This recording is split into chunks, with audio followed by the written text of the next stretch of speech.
हम लोग इस अध्याय 4 पर में हम लोग प्रश्न संख्या 4 देख रहे हैं।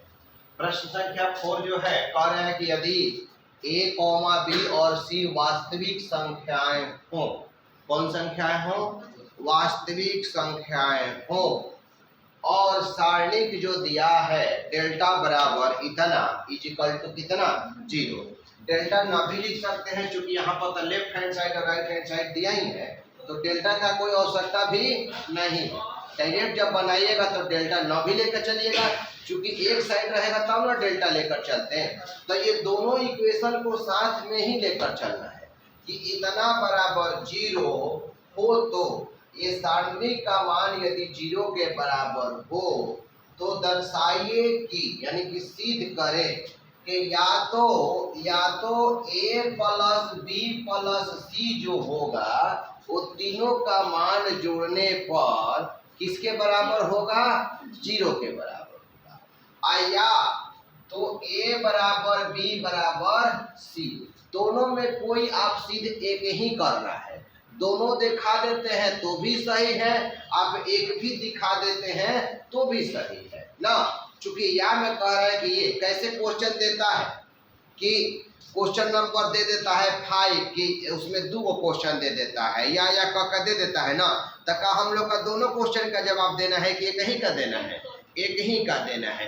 तो या तो आप सिद्ध करके दिखा दीजिए a plus b plus c बराबर 0, और ना तो सिद्ध कीजिए कि a बराबर b बराबर c बराबर 0, सॉरी a बराबर b बराबर c, ये तीनों आपस में क्या है?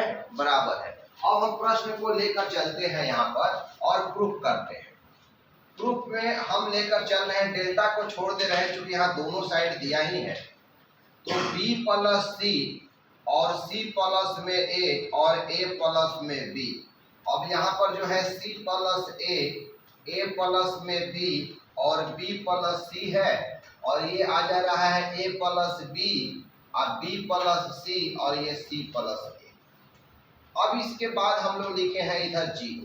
अब यहाँ पर एक चीज देखेंगे कि अब तो हम लोग का लेफ्ट हैंड साइड को सॉल्व करना है। तो लेफ्ट हैंड साइड को सॉल्व करने के लिए बहुत ही इस तरह से अगर कोई हम ट्रिक नहीं अपनाते हैं तो बहुत ही लॉन्ग जाएगा, बहुत ही लॉन्ग जाएगा। तो सबसे बढ़िया उपाय क्या है कि कोई दो को एलिमेंट्स R1 रो में हो या कॉलम में हो, क्या हो जाए? 0 0 आ जाए। अगर 0 0 हो जाएगा तो उसका मान निकालना क्या होगा? आसान होगा। तो किसी को घटाने पर भी 0 नहीं आ रहा है, नहीं आ रहा है। तो ऐसा करते हैं कि अगर 1 1 आ जाएगा, क्या आ जाएगा? अगर कोई R1 का टोटल R1 में कोई भी R1, जैसे कौ R1 इसमें होगा 3 R1 होगा, तो अगर R1 का तीनों अवय 1 1 1 आ जाए, एकदम सेम आ जाए, चाहे 2 2 2 आ जाए, चाहे 3 3 3 आ जाए, तो का कोई दो रो दो कॉलम आपस में 2 को 0 करना आप लोग की आसान होगा कि नहीं होगा? नहीं समझना है कि C1 में से क्या घटा देंगे? C2, और C2 में से अगर मान के चले कि R1 का मान टोटल बराबर हो जाए तो 2 को 0 आ जाएगा ना। चाहे हम R2 का मान 2 को बराबर हो जाए, उस स्थिति में जाएगा कि C1 माइनस C2 और C3 minus C1 tends to C1 minus C2 and C2 tends to C2 minus C3 करने से 2 कॉलम, यानी कि कोई भी रो और कॉलम का आना चाहिए? बराबर आना चाहिए। अगर बराबर आ जाएगा तो हम उसका 0 0 करना मेरे लिए क्या हो जाएगा? आसान हो जाएगा।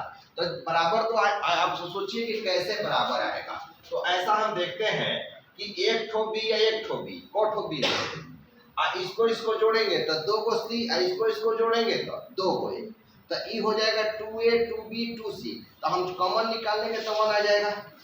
इसमें भी हो रहा है a और a, b और b और c और c, 2 को c हो रहा है, 2 को a 2, इसमें भी हो रहा है।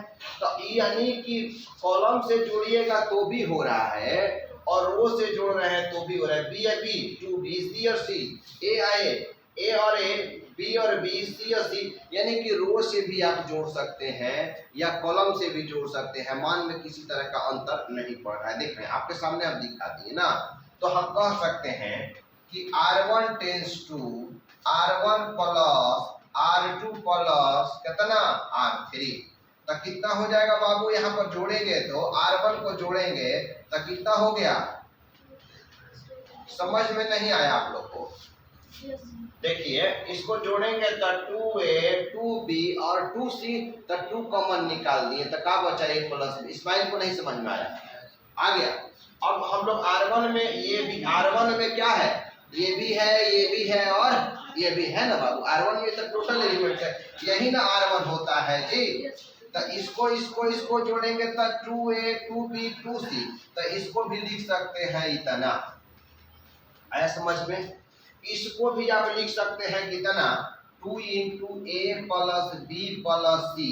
थोड़ा और नजदीक लिखते हैं इसको कि 2 हो गया ए प्लस बी प्लस सी, और इसके बाद यहाँ पर क्या आ गया, इक्वल टू में 0 है तो 0 लेकर चलेंगे। इसके बाद जो बचा उसको लिखते हैं, क्या बच गया, सी प्लस ए प्लस बी, और यहाँ हो गया ए प्लस बी और बी प्लस सी, और ये हो जाएगा बी प्लस सी, और ये हो गया सी प्लस ए। अब बताइए कि क्या कॉमन निकाल सकते हैं बाबू, 2 इंटू ए प्लस बी प्लस सी। हम लोग कॉमन निकालेंगे ना, यहाँ पर हम आते हैं, यहाँ स्टेप हम ला रहे हैं, आप यहाँ से समझ में आ जाएगा आप लोग को। तो अब यहाँ पर क्या कॉमन निकालते हैं, 2 इंटू ए प्लस बी प्लस सी। कितना बचा भाई, ये 1 बच गया, सी प्लस ए हो गया और ए प्लस बी हुआ, ये भी 1 हुआ। उसके बाद बोलिए 1 के बाद क्या लिखेंगे, ए प्लस बी और बी प्लस सी, ये भी 1 हुआ, और 1 हुआ ना, यहाँ पर निकाल लिया गया। तो ये b प्लस में c और c प्लस में a। यहाँ तक समझ में आया आपको? अब इसके बाद क्या कीजिएगा कि कोई भी अवयव दो को क्या कर दीजिए, 0 कर दीजिए। अगर 0 कर दीजिएगा तो उसका मान निकालना बहुत ही आसान हो जाएगा। तो लिखेंगे यहाँ पर कि c1 tends to c1 minus c2 and c2 tends to c2 minus C3। नहीं समझ में आया बाबू? C1 में से C2 को घटा देते हैं और C2 में से C3 को घटाते हैं, तब जाकर ये हो जाएगा 2 इंटू ए प्लस बी प्लस सी। बाबू इसमें से इसको घटाइएगा तो, इसमें से इसको लेस कीजिएगा तो कितना बचेगा, देर कर रहे हैं हम लोग। अब इसमें भी पेन चलाइएगा, देखिए ऐसे मत कीजिए हम शर्मा जाए। सी माइनस बी, इससे माइनस ए हो गया, माइनस बी हो गया, माइनस ए प्लस ए कैंसिल हो गया तो सी माइनस बी बच गया। इसमें से घटाएंगे तो बी से बी कैंसिल होगा तो ए माइनस सी होगा। नहीं समझ में आया? अब हम आते हैं C2 में।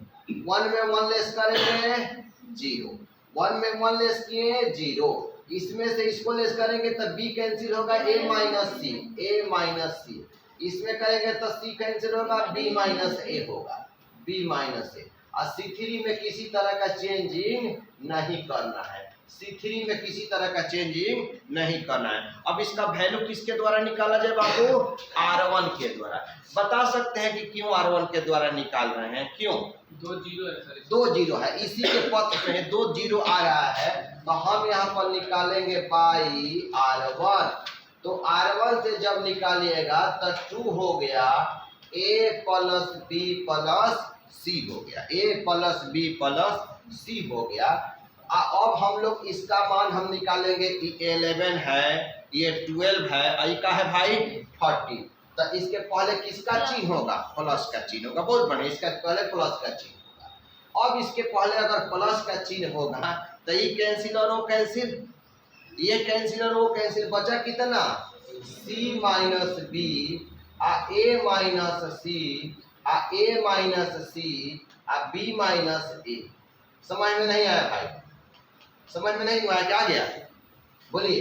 ये समझ में आया आप लोग को? जैसे 1 रखे हैं तो ये कैंसिल तो c minus B a minus C आ a माइनस सी या b माइनस सी। समझ ठीक है ना, इक्वल टू में 0। ये समझ में आया आप लोगों के नहीं आया? आ गया। हम लोग को क्या सिद्ध करना है भाई, a प्लस बी प्लस सी बराबर 0। इसको छोड़िए ना, हम लोग अंधे हो जा रहे हैं कि इसको नहीं हम देखेंगे। काहे कति समय बर्बाद कीजिएगा। दोनों में से एगो सिद्ध करके क्या करना है कि दिखाना है ना। अच्छा, जो मूर्ख लड़का होगा वही ना इसको सॉल्व करेगा। डायरेक्ट मल्टीपल में है ना, इधर गया तो क्या हो गया, डिवाइड हो गया, तो इसका काम ही क्या हुआ, समाप्त हो गया। तो आप लिख सकते हैं 2a plus b plus c बराबर 0। तो 2 को भी उधर ले जाइएगा तो वो भी क्या हो गया, समाप्त हो गया। तो कहेंगे कि a plus b plus c बराबर 0, a plus b plus c बराबर 0। यही आपको प्रूफ करना है। एक बार और समझाएं बाबू, ये उठाकर मल्टीपल में है, इधर लेकर चले गए, क्या हो गया, 0 हो गया। तो हम लोग का a plus b plus c बराबर 0 प्रूफ करना है।